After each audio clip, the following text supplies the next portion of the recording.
दिल्ली के नतीजे का साइड इफेक्ट विपक्ष पर दिखने लगा है। इंडिया गठबंधन से कई आवाजें उठने लगी है और घेरे में कांग्रेस है। समाजवादी पार्टी ने सीधे सीधे कांग्रेस पर बीजेपी को जिताने का आरोप लगा दिया है। तो जम्मू कश्मीर के सीएम उमर अब्दुल्ला ने नतीजे में जैसे ही बीजेपी के नंबर बढ़े तब कांग्रेस पर तंज के तीर दाग दिए। उमर अब्दुल्ला ने सोशल मीडिया पर रामायण सीरियल की तस्वीर पोस्ट कर दिया और कहा कि और लड़ लो आपस में। संजय राउत शिवसेना के, उन्होंने भी हार का कारण अलग अलग लड़ना ही बता दिया है। वैसे विपक्ष के खेमे में ही नहीं तो पीएम मोदी ने भी दिल्ली की जीत पर विपक्ष को जमकर घेरा है। पीएम ने केजरीवाल के साथ साथ कांग्रेस पर भी निशाना साधा है। पीएम ने कहा कि कांग्रेस खुद भी डूबती है, साथियों को भी डुबाती है। तो क्या पीएम नहीं चाहते कि विपक्ष एकजुट हो, कांग्रेस के साथ कोई दल आ पाए? वहीं दूसरी तरफ अब बीजेपी ताकतवर पार्टी के रूप में एक बार फिर उभर रही है। लोकसभा के नतीजों के बाद एनडीए ताकतवर होगा जो लग रहा था कि क्या अब बीजेपी एक बार फिर उसी ताकत के जरिए जो 2019 और 2014 में उन्हें मिली थी उसके जरिए अपने सहयोगी दलों के साथ में पेश। अभय दुबे जी सीधे सीधे प्रधानमंत्री कह रहे हैं कि भाई आपके साथ में जो हो लिए आप तो डूबी जाते हैं, उसके साथ साथ सहयोगी पार्टी को भी डुबा देते हैं।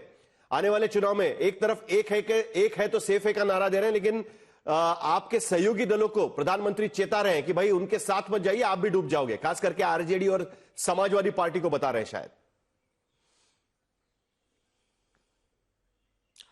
साहिल जी, ऐसा प्रतीत होता है प्रधानमंत्री जी के भाषण से कि दिल्ली में आपकी आपदा गई तो भाजपा की विपदा, विपत्ति और विश्वासघात ने उसका स्थान ले लिया। 80-20 भाषण दिया प्रधानमंत्री जी ने। मुझे आज उम्मीद थी कि जब फलदार वृक्ष होता है, थोड़ा नमा हुआ होता है, तो जीत, चूंकि भारतीय जनता पार्टी को जीत नहीं मिली है, आप पार्टी को बुरी तरह हराया और एक वैकल्पिक नेतृत्व के रूप में भारतीय जनता पार्टी को चुना। 4 प्रमुख मुद्दे मैंने आइडेंटिफाई किए प्रधानमंत्री जी के भाषण से। सबसे पहले उन्होंने 5 बार मां यमुना का जिक्र किया। तो क्या प्रधानमंत्री जी मां यमुना को लेकर जनवरी 2024 से अप्रैल 2024 के बीच एनजीटी ने आप पार्टी पर और भारतीय जनता पार्टी पर सामूहिक जुर्माना नहीं लगाया? 50 करोड़ 45 लाख का जुर्माना लगाया। 650 MLD पानी 11 नालों से जो मां यमुना में छोड़ रहे हैं, आप दोनों को 3 माह के लिए 1 पैसा प्रति लीटर पर जुर्माना लगाया। सॉलिड वेस्ट मैनेजमेंट के रूल 16 को पालन नहीं चुनाव खत्म हो गया है। सुप्रीम कोर्ट ने आपको और भाजपा दोनों को फटकार लगाई। सुनिए ना, एक नहीं, आपने चूंकि जिक्र किया, देखिए चुनाव तो प्रधानमंत्री चुनाव तो खत्म हो गया अभी था कि अब आपके सहयोगियों को वो चेता रहे हैं कि भाई कांग्रेस के साथ जाओगे तो डूब जाओगे। के लोग नहीं।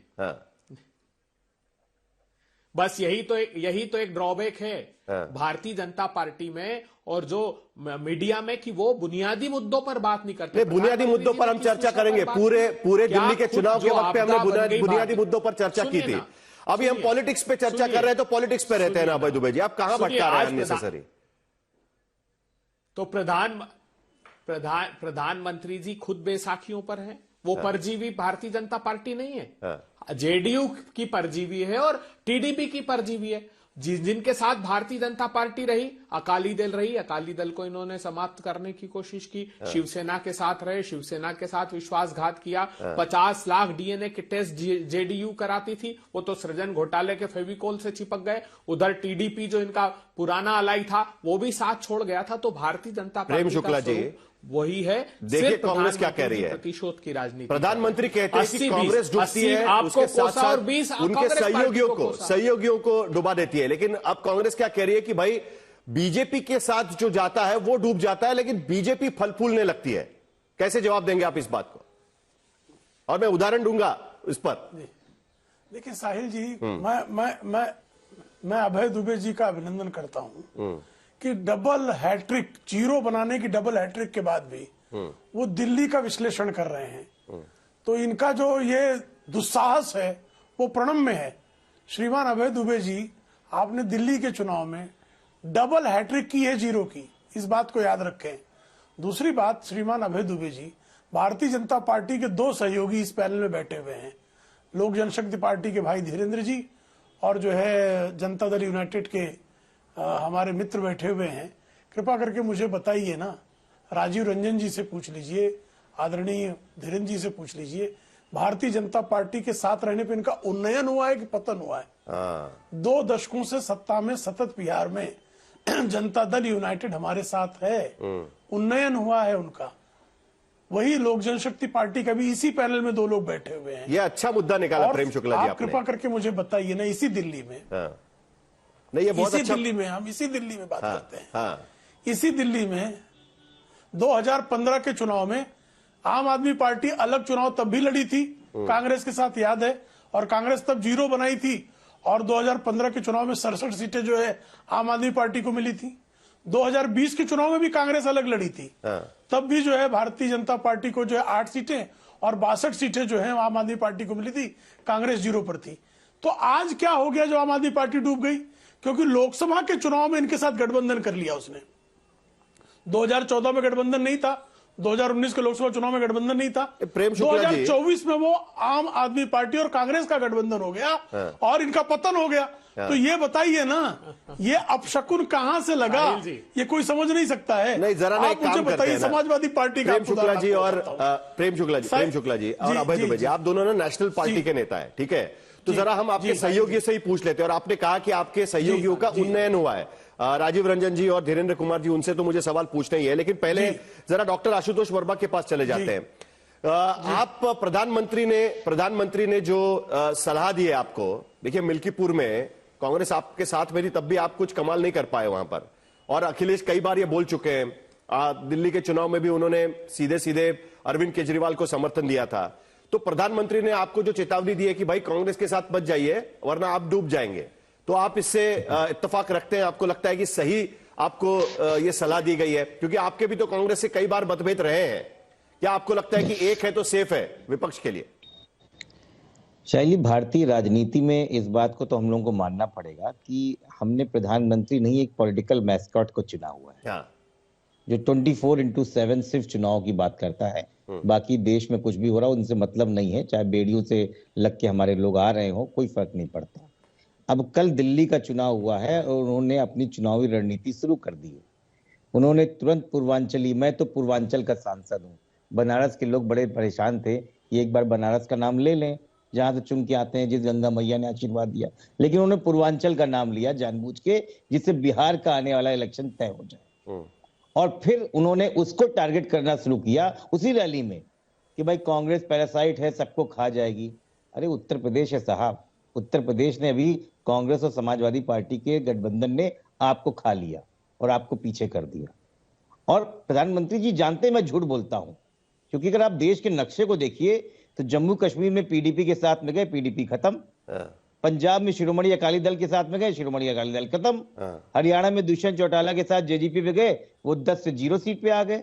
बिहार में जेडीयू के साथ तो आप पता ही है, 2010 में 115 सीटें, 2015 में 71 सीटें, और गिरते गिरते 2020 तक आ गए हैं। उसके बाद अरुणाचल प्रदेश में एनपीपी खत्म।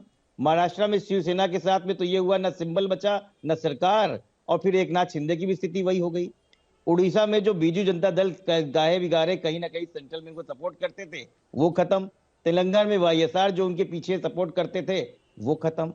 तो पैरासाइट इस देश में अगर कोई है तो भारतीय जनता पार्टी। लेकिन वर्मा जी, क्योंकि उसको पता है दिल्ली चुनाव के पहले तो आप वहां पर तंज कस रहे थे कांग्रेस पर, आप कह रहे थे कि भाई कांग्रेस सहयोगी दलों की, रीजनल पार्टीज की इज्जत नहीं करती। आप ही ने कहा था ना, आपकी पार्टी कह रही थी। मैं साहिल जी, मैं उस बात पे भी आ रहा हूँ, मेरी बात पूरी खत्म नहीं हुई अभी। मैं उत्तर प्रदेश में तो हूँ ना, प्रवक्ता तो समाजवादी पार्टी का हूँ।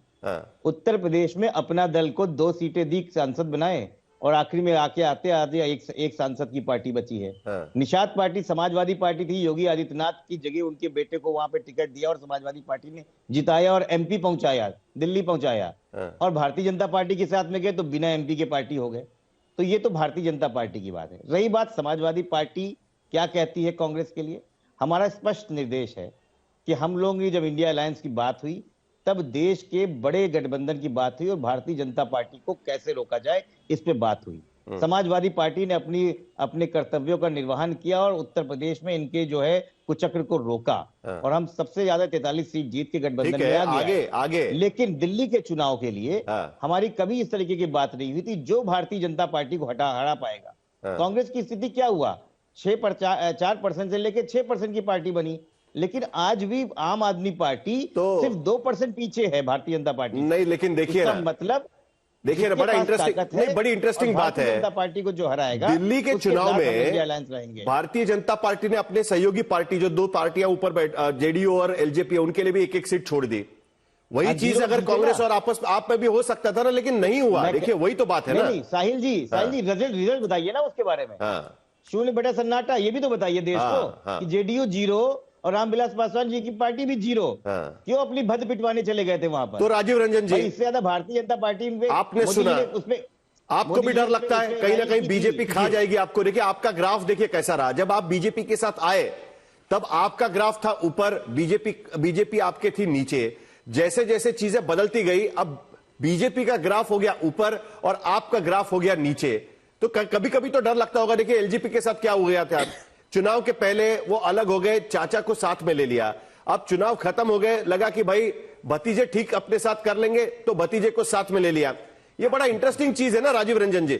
यहां पर आपको भी कभी कभी डर लगता है क्या कि देखिए ये बड़ा नेचुरल है रीजनल पार्टीज के लिए कि नेशनल पार्टी से डर लगता है कि भाई वो कभी खा जाएगी? आपको भी कभी कभी ये डर लगता है राजीव रंजन जी?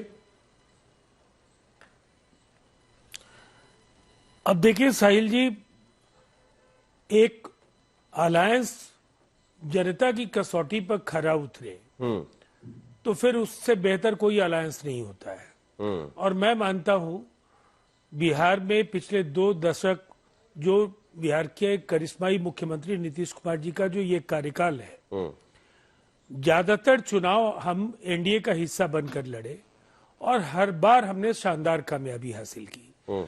अलायंस की कमान किसके हाथ में है, ये बेहद अहम होता है। नीतीश कुमार जी की छवि एक ऐसे सुलझे हुए नेता के तौर पर है जो न केवल सत्ता पक्ष, ज्यादातर महत्वपूर्ण फैसलों में वो विपक्ष को भी शामिल करते रहे हैं।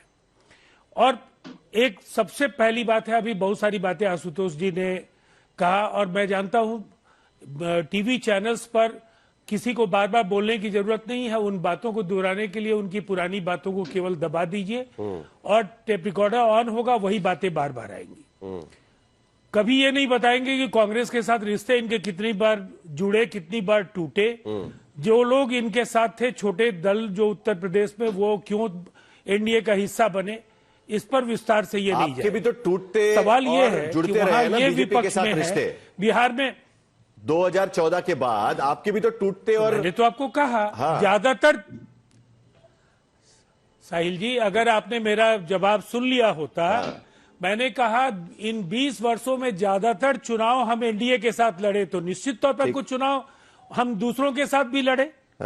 लेकिन बिहार की मिट्टी में कुछ बात है, वो पहचानते हैं कि किसको जनादेश देना है, किसने बिहार के लिए किया है। और निसंदेह ये श्रेय जाता है नीतीश कुमार जी को, जिन्होंने राजनीति का विमर्श बिहार में बदला, विकास परक राजनीति को केंद्र में रख करके उन्होंने बिहार की जनता के बीच में जाने का फैसला किया। और इसीलिए चाहे बिहार में जिस तरह की व्यू रचनाएं बनी हो, लेकिन उसको बेद कर नीतीश कुमार जी बराबर सत्ता के शीर्ष पर अगर पहुंचे हैं, तो ये जनता के आशीर्वाद से ही कोई डर नहीं है। आपको नहीं डर लगता कि बीजेपी बड़ी बन जाएगी तो आपको दिक्कत हो जाएगी इस बार के चुनाव में? देखिए अब बीजेपी नए रूप में है, अभी 2024 की स्थिति नहीं है। 3 चुनाव लगातार जीते हैं। महाराष्ट्र में आपने देखा क्या हो गया, ज्यादा सीट आ गई इस बार नहीं मौका दिया गया दूसरे को।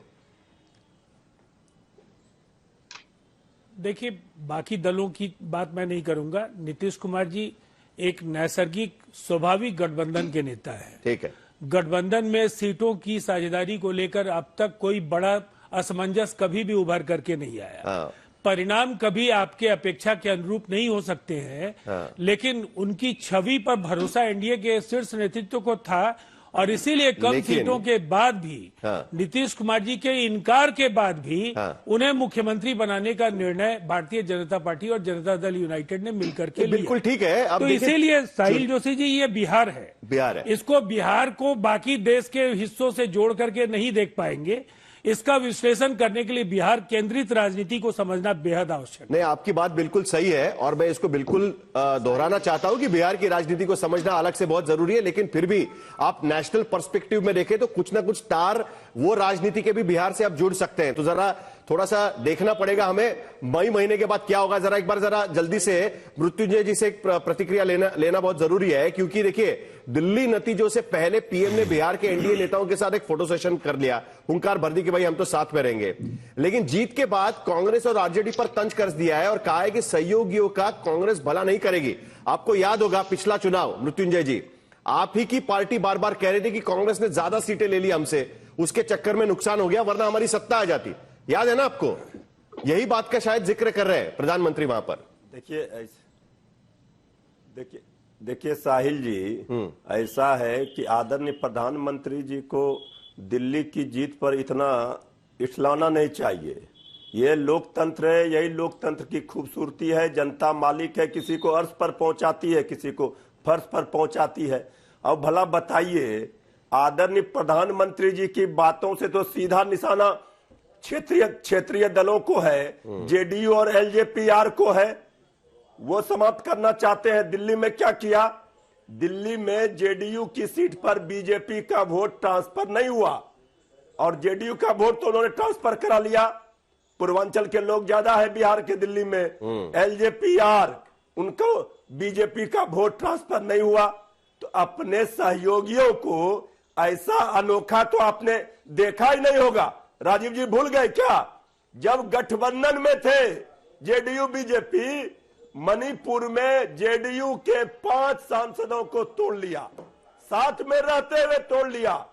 और ये बात कर रहे हैं दिल्ली चुनाव और झारखंड चुनाव में क्या हुआ? बिहार का असर झारखंड चुनाव के परिणाम पर से बिहार का असर पड़ेगा, क्योंकि आदरणीय प्रधानमंत्री जी ने, बीजेपी ने, आदरणीय नड्डा जी ने बिहार की धरती पर कहा था कि क्षेत्रीय दलों को हम समाप्त करना चाहते हैं। हम डंके की चोट पर कह रहे हैं। ये नड्डा जी का बयान था। इसके बाद आदरणीय नीतीश जी जब आए हम लोगों के साथ, तो नीतीश जी ने भी कहा था कि बीजेपी क्षेत्रीय दलों को समाप्त करना चाहती है। हमारे सारे मित्रों ने सारा उदाहरण दिया। और आप देखिएगा, सीएम की कुर्सी से बीजेपी नीतीश जी को हटाएगी। ये आप नोट कर लीजिए, लॉक कर लीजिए। धीरेन्द्र कुमार जी जल्दी से जवाब दे दीजिएगा। देखिए वो कह रहे हैं कि आपके लिए भी तकलीफ है, आपके साथ ये हो चुका है पहले, आपको बार बार याद दिलाया जा रहा है आपके सहयोगियों से। पुराने सहयोगी कहिए या अपोजिशन अब की बात बार कहिए। देखिए हमारा गठबंधन साहिल जी नैसर्गिक है। जिस समय एनडीए में 2 साल पहले नहीं था, मोदी, अभी लोकसभा के समय हुआ है नैसर्गिक। इसके पहले मैं बता रहा हूं कि 2014 में ही लोकसभा के समय में चिराग पासवान जी ने उनके नेतृत्व को स्वीकारा था और यूपीए को छोड़ा था। हमारे संस्थापक रामविलास पासवान जी चाहते थे उस समय यूपीए में रहना, लेकिन बावजूद इसके चिराग पासवान जी ने इस गठबंधन में आने का काम किया। और आप देखिए कि अभी तक जब 2020 में किसी कारण से अलग भी हुए थे, तो हम लोगों ने कोई ऐसा नहीं है कि यूपीए में जाने का काम किया। और ये मृत्युंजय तिवारी जी इस गठबंधन की बात कर रहे हैं, राजद के या कांग्रेस के हमारे मित्र। दिल्ली में ठीक है, हमें दोनों को, जदयू को भी सीट मिली, मुझे भी सीट मिली। जीत हम अपेक्षा अनुसार हमको नहीं मिल पाई, लेकिन बावजूद इसके दोनों नेताओं का वोट का ट्रांसफर अगर नहीं होता, जहां की पूर्वांचल बिहार के लोग और उत्तर प्रदेश के लोग बहुत ज्यादा रहते हैं, वहां पे चिराग पासवान जी और आदरणीय नीतीश कुमार जी के चाहने वाले लोगों का बड़ा समूह है। नहीं, आपको ट्रांसफर नहीं हुआ कह रहे हैं वो, बीजेपी का आपको ट्रांसफर नहीं हुआ, नहीं, आपका हो गया। अरे नहीं, मैं कह रहा हूं कि बीजेपी का भी ट्रांसफर हो रहा है और हमारा भी उनके यहाँ हो रहा है। यही मैं बताना चाह रहा हूँ कि हम लोगों के बीच में बिल्कुल नैसर्गिक गठबंधन है। और बिहार के चुनाव में आप देखिए कि हम लोग एनडीए, नेशनल डेमोक्रेटिक अलायंस है, जो प्रजातंत्र में विश्वास करने वाले प्रदेश के प्रादेशिक पार्टियां हो या राष्ट्रीय पार्टियां हो, सभी देश और प्रदेश के विकास के लिए एक प्लेटफॉर्म पर है साहिल जी। और यहाँ पर क्या है कि अपने सत्ता की प्राप्ति के लिए एक दूसरे को हराने में लगा हुआ है लोग, लेकिन हमारे यहाँ इस तरह की कोई बात है नहीं। तो ये अब चाहते हैं कि बंगला में आग किसने लगाई थी? बंगला में आग किसने लगाई थी? थोड़ी आपके बंगले में दिल में आग कौन लगा रहा है? और आप देखिए कि आग किसने लगाई, छोड़िए। गांधी जी जब बिहार में आते हैं तो राष्ट्रीय जनता दल के लोगों की त्रिपुटी तन जाती है साहिल जी। तो ये यही गठबंधन का है। और अगर बिहार में आदरणीय प्रधानमंत्री जी आते हैं, आदरणीय चिराग पासवान जी बिहार में आते हैं, तो हम लोग सीधे ये बंगले की आग की क्या बात की जा रही है वीरेंद्र जी? नेतृत्व को स्वीकार करते हैं, नीतीश कुमार जी के किए गए काम को स्वीकार करते अरे बंगला हैं। में ये आग एक दूसरे किसने दलों लगाई, के ये तो बता गठबंधन दीजिए। के बड़े नेताओं के प्रति आदर है कि अगर नरेंद्र मोदी जी भी चलिए, बिहार ठीक है। आते हैं तो भी वो नीतीश कुमार जी के कामों को गिनाते हैं, सबसे और अगर हम चलिए, अभय दिल्ली दुबे जी के जाते पास हैं चलेंगे। तो हम अपने ये भाजपा के बताइए। बड़े नेताओं को दिखाते हैं। देखिए ये बीजेपी, बताइए कि बंगले में आग किसने लगाई, ये बताइए। अरे आप बंगले में आग किसी ने नहीं लगाई है, अब तो हेलीकॉप्टर जो है ना वो पूरे देश किसने में उड़ लगाई? रहा है, और तो आप कौन ये लगाया चिंता था? मत करिए, उसी हेलीकॉप्टर की कौन हवा से लगाया था? आएगा बिहार का भी लालटेन वक्त आएगा, का पूरा जल्दी पार्टी वक्त को आएगा। तोड़ा था, अगला चुनाव में बिहार का ही है। और बंगले झारखंड से की बात ये कर चर्चा रहे हैं। दोबारा करनी पड़ेगी हमें।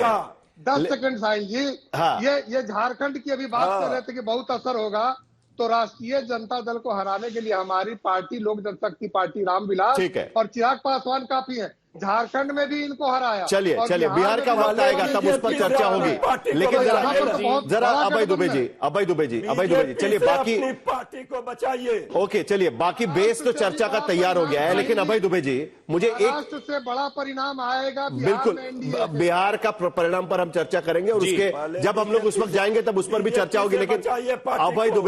दुबे जी, आप मुझे एक बात बताइए, ऐसा ट्वीट उमर अब्दुल्ला की तरफ से क्यों आया कि और लड़ो आपस में? ये किसके ऊपर तंज है? आपके ऊपर ही है ना? आप मतलब कांग्रेस पार्टी के ऊपर ही है ना? नहीं साहिल जी, देखिए एक बात समझनी पड़ेगी सारे गठबंधन के दलों को। आप पार्टी का जो उदय हुआ है वो हुआ है राष्ट्रीय स्वयंसेवक संघ के अम्ब्रेला के तले। अरे वो विवेकानंद फाउंडेशन से आंदोलन चला तो काहे के लिए अलायंस कर लिया लोकसभा में? साहब और नपेंद्र इतना मिश्र, ही सुनिए आपको जी, आरएसएस से आप तकलीफ बैकड्रॉप है? देखिए। नहीं, लोकसभा आप में आपने सुनिए अलायंस तो किया ना? सुनिए। बड़ी बिल्कुल किया इसलिए कि बड़ी तब लड़ाई नहीं पता था देखिए, आपको? कई बार उन्हीं के अस्त्रों से उन्हीं को परास्त करना पड़ता है। हाँ। नहीं पता था हमको, आज तब भी पता था, आज भी पता है। हाँ। और मैं ये एक बात साफ खुलकर कह दूं गठबंधन के अलायंस को। देखिए गठबंधन की बात चल रही है, 10 सेकंड, सिर्फ 10 सेकंड के लिए कहूंगा। भारतीय जनता पार्टी ने चाचा भतीजे की पार्टी नहीं तोड़ी, रामविलास पासवान जी के सामान बंगले से बाहर निकाल दिया। चलिए वो हो गया। तस्वीरें तक फेंक दी उनकी। ये कहते थे मर जाना कबूल है, जेडीयू कहते थे मर जाना कबूल है नीतीश जी, पर उनके साथ जाना कबूल नहीं। नहीं, और लेकिन वो कहते थे दरवाजे लेकिन हमेशा ये के बात लिए भी तो है ना। बंद। अब ये देखिए दोगला स्वरूप राजनीति का है। टीएमसी हम आप कह रहे कहती है हैं कि आप उनको सुनिए, काम नहीं करने देते, वहां पर समाजवादी पार्टी कहती है कि भाई आप अपने ही मुद्दे लेकर संसद में लगे रहते हैं। कई बार तो अखिलेश यादव इसके बारे में शिकायत कर चुके हैं। ठीक है, तो ये सारी दिक्कतें आपके साथ भी हो रही है ना? बीजेपी से तो हम सवाल पूछ ही लेंगे, लेकिन आप किस तरीके से हैंडल करेंगे आपके सहयोगियों को? आपको सबसे ज्यादा जरूरत है आज की स्थिति में। बीजेपी तो बड़ी चुस्त पुरुस्त चल रही है आज की स्थिति में। साहिल जी, एक बात ध्यान रखिए कि एनडीए के जो घटक दल हैं वो ईडी, सीबीआई और सत्ता की चाशनी से जुड़े हुए हैं। यहां हम राज्य के स्तर पर एक दूसरे के प्रतिद्वंदी दल भी हैं, ये भी ध्यान रखना पड़ेगा। हम आमने सामने चुनाव लड़ते हैं, लेकिन राष्ट्रीय परिप्रेक्ष्य पे एक बड़े कैनवास पर हम लोग साथ आए हैं, और वो साथ जब राज्यों का चुनाव होगा तो चलिए, आप पार्टी के लिए मुझे आप ये कह रहे थे कि संक्षेप में कांग्रेस बता दीजिए बात, अरे फिर तो मुझे प्रेम शुक्ला जी के पास जाना है। सुनिए ना, नहीं, भारतीय मुझे जरा जनता संक्षेप में पार्टी एक बात बता दीजिएगा। एक मिनट अभय दुबे जी, जरा संक्षेप में मुझे एक बात बता दीजिएगा, फिर मुझे प्रेम शुक्ला जी के पास जाना है। लोग ये खेल कब तक सहन करेंगे कि भाई जब राज्य के चुनाव आएंगे तब वही कांग्रेस और वही क्षेत्रीय दल एक दूसरे को जमकर गाली देंगे, लेकिन जब लोकसभा का चुनाव आएगा तब एक दूसरे के गले में गला डालेंगे और कहेंगे कि भाई हमको साथ में आकर वोट दो। ये खेल बार बार थोड़ी ना चलता रहेगा, कभी ना कभी तो आपको समझौता करना पड़ेगा कि अगर आपको बीजेपी से लड़ना है तो। ऐसा खेल थोड़ी चलेगा। देखिए लाइक माइंडेड जो पार्टियां हैं, जो समान विचारधारा की पार्टियां हैं, वो साथ रहेगी। जो विचारधारा अपनी जिसमें अंतर आएगा वो अलग हो जाएगी। एक बात मैं पूछना चाहता हूं भारतीय जनता पार्टी से, उनकी दिल्ली में सचमुच हैसियत नहीं थी। हमारे नीरज गोसोए, उन्होंने टिकट दिया और वो चुनाव जीत कर आए। अरविंदर लवली, तरविंदर मारवा, राजकुमार चौहान, लंबी फहरिस्त के साथ भारतीय जनता पार्टी के पास तो उम्मीदवार भी नहीं थे। ये हराया है, ये आप पार्टी को हराया है दिल्ली में। भाजपा इस गलतफहमी में नहीं रहे कि वो प्रेम शुक्ला बहुमत से जीत। चलिए प्रेम शुक्ला जी, अगर आप काम करते हैं तो अपने काम की बुनियाद पर हो सकता है। क्यों आ गया? ठीक है, प्रेम शुक्ला जी जवाब दे दीजिएगा। अभी आपने सबको सुना है यहाँ पर, ठीक है जी आप कुछ भी मान लीजिए, लेकिन कहीं ना कहीं बीजेपी से भी ना थोड़ा सा डर लगता ही है उनके सहयोगियों को। दंटा जी का बयान कोई भूला नहीं है अभी तक कि भाई रीजनल पार्टीज को लेकर, ठीक है अभी खुलकर नहीं बोलेंगे वो, लेकिन फिर भी कहीं ना कहीं मन में रहता ही है कि कल कब क्या हो जाए, है ना? जी देखिए साहिल जी, जरा अंतर है भारतीय जनता पार्टी के सहयोगियों और कांग्रेस के सहयोगियों का अंतर समझिए। कांग्रेस के जितने भी सहयोगी हुए एंटी कांग्रेस पॉलिटिक्स से उनकी शुरुआत हुई है। समाजवादी पार्टी का जन्म कहां से हुआ है? एंटी कांग्रेस पॉलिटिक्स से हुआ। 93 में बसपा के साथ लड़े वो, 2002 में चुनाव जीते, कांग्रेस के खिलाफ लड़े थे वो, 2012 में कांग्रेस के खिलाफ लड़े थे। और कांग्रेस में आपको याद होगा अखिलेश यादव वर्सेस राहुल गांधी बड़ा मुकाबला हुआ था और सपा जीती थी। लेकिन जैसे ही कांग्रेस के साथ आए 2017 में, दो लड़कों का जोड़ा मिला और वो हार गए। राजद का, लालू प्रसाद यादव का जो राजनीतिक जन्म है वो एंटी कांग्रेस पॉलिटिक्स पे हुआ है। और किसका वोट बैंक आज लेकर बैठे हो? मुस्लिम वोट बैंक किसका है? बिहार का मुस्लिम वोट बैंक बेसिक किसका है? कांग्रेस का रहा है। इसी तरह से एनसीपी का जन्म आपको पता है कांग्रेस से हुआ है। इसी तरह से ममता बनर्जी का जन्म कांग्रेस से हुआ है। आम आदमी पार्टी का वोट बैंक और कांग्रेस का वोट बैंक एक ही वोट बैंक है ना। तो ये एंटी कांग्रेस जो मूवमेंट्स खड़े हुए और कांग्रेस के वोट बैंक में हिस्सा लगाकर हुए, आज वही कांग्रेस के साथ गए। तो आदरणीय छोटा सवाल पूछ लूं सर कि कांग्रेस आज भी अपने वोट बैंक को वापस लाने का प्रयास करती है। एक छोटा सवाल पूछ लेता हूँ, पूछ लीजिएगा। नहीं एक छोटा सवाल पूछ लेता हूँ, नहीं बस बीच में एक छोटा सा सवाल पूछ लेता हूँ। चलिए ठीक है, आप कर लीजिए, नहीं तो मैं पूछ लेता हूँ एक छोटा सा बीच में। आपने अभी मुद्दा छेड़ा इसके लिए आप मुझे बताइए कि गोवा में जो महाराष्ट्रवादी गोमंतक पार्टी का वोट बैंक कहां चला गया, है ना? महाराष्ट्र में शिवसेना का यूनाइटेड वोट बैंक कहां चला गया, ठीक है? वहां पर पंजाब में शिरोमणि अकाली दल का वोट बैंक भी कहीं ना कहीं खींचने की कोशिश तो चली रही है। जेडीयू का वोट बैंक धीरे धीरे तो आप खींचने की कोशिश कर ही रहे हैं, आप भी उस तरीके से लोगों को आगे कर रहे हैं। भाई आप भी 100% बीजेपी लेकर आ ही जाते हैं ना कहीं ना कहीं। बिल्कुल नहीं। हाँ। नहीं सही, अच्छा प्रश्न पूछा आपने। देखिए शिवसेना का वोट बैंक आज भी शिवसेना, ओरिजिनल शिवसेना जो एकनाथ शिंदे की, उसी के साथ है। भाई शिवसेना की सीटों की संख्या हमेशा 55 से 74 के बीच में रहती है। 57 सीटें आज भी एकनाथ शिंदे जीत कर आए हैं। शिवसेना की जो सीटों की संख्या है कितनी रहती है? 51 सीटें जो है शिवसेना की 1990 में आई थी, 1995 में 74 सीटें आई थी। आप तो 1999 में 137 पे पहुंच गए ना। 2004 में 64 सीटें आई थी। सहयोगी तो नीचे चला गया, 45 सीटें आप 137 पे पहुंच गए। लेकिन हमने अपना विस्तार किया। अच्छा नहीं, शिव सहयोगी हमसे नीचे नहीं गया, हमारे कारण नीचे नहीं गया ना। देख लीजिए साहिल जी, हमारे उसकी सीटों की संख्या उतनी ही है। आज भी एकनाथ शिंदे जी आपको बीजेपी से सीखना चाहिए। देखिए आप, हमने उनकी नहीं खींची, हमने कांग्रेस की सीटें छीन ली। अब देख लीजिए, दूसरा भी बता देता हूँ साहिल जी। साहिल जी मेरी बात तो पूरी हो जाए। बोलिए मेरी बात बोलिए। आपने प्रश्न, अब आइए गोवा की बात। महाराष्ट्रवादी गोमंतक पार्टी जो है शिवसेना के साथ में उसका गठबंधन था। अरे महाराष्ट्रवादी गोमंतक पार्टी हमारे विरुद्ध चुनाव लड़ती थी। भारतीय जनता पार्टी है ना, आपको ध्यान होगा ना। नहीं राजनीतिक जो है महाराष्ट्रवादी गोमंतक पार्टी का और शिवसेना का गठबंधन हुआ था, ठीक है, आपको अच्छी तरह से पता है। ठीक है। तो अब महाराष्ट्रवादी गोमंतक पार्टी का वोट हमने लेना तो कोई गलती नहीं है। दूसरी तीसरी श्रोमणी अकाली दल, उसको हमने साथ नहीं छोड़ा। शिरोमणि अकाली दल जो है 2021 में हमारा साथ छोड़ के खुद गई और शिरोमणि अकाली दल का वोट हमने नहीं लिया है। आज भी शिरोमणि अकाली दल के हमने वोट पर कभी हमने शिरोमणि अकाली दल को अपनी पार्टी से अलग किया हो कभी नहीं है। लेकिन कांग्रेस का आपको इतिहास बता रहा हूं, आरजेडी को 2009 में इन्होंने गठबंधन से बाहर किया था कि नहीं किया था? याद कर लीजिए। 2006, 7, 8 मुलायम सिंह यादव की जी को जेल भेजने का प्रयास किसने किया था? कांग्रेस थी कि नहीं थी?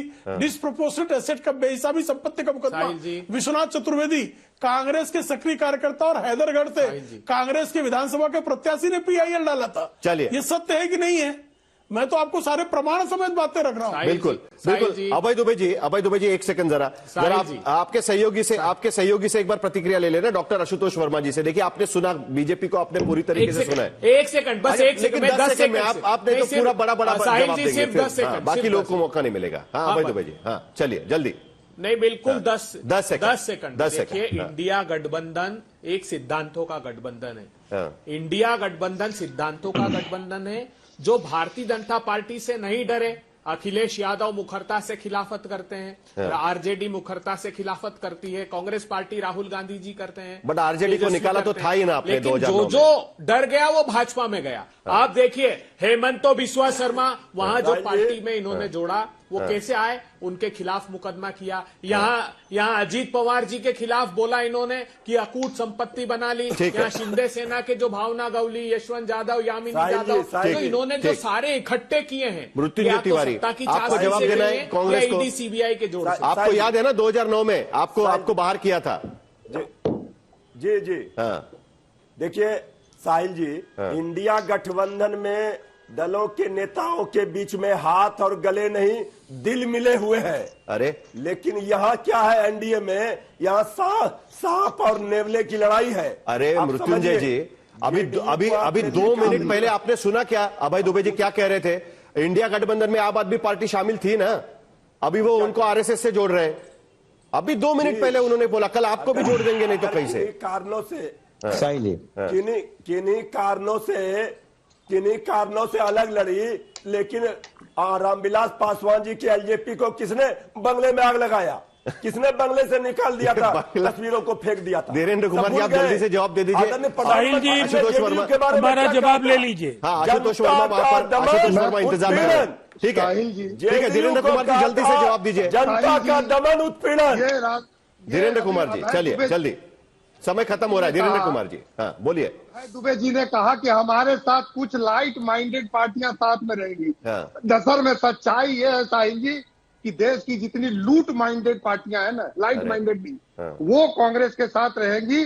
और भ्रष्टाचार के आरोप में जितनी भी देश की पार्टियां हैं वो एक जगह पे है। इसीलिए एक एक करके हर एक प्रांत में ये चुनाव हारते जा रहे हैं।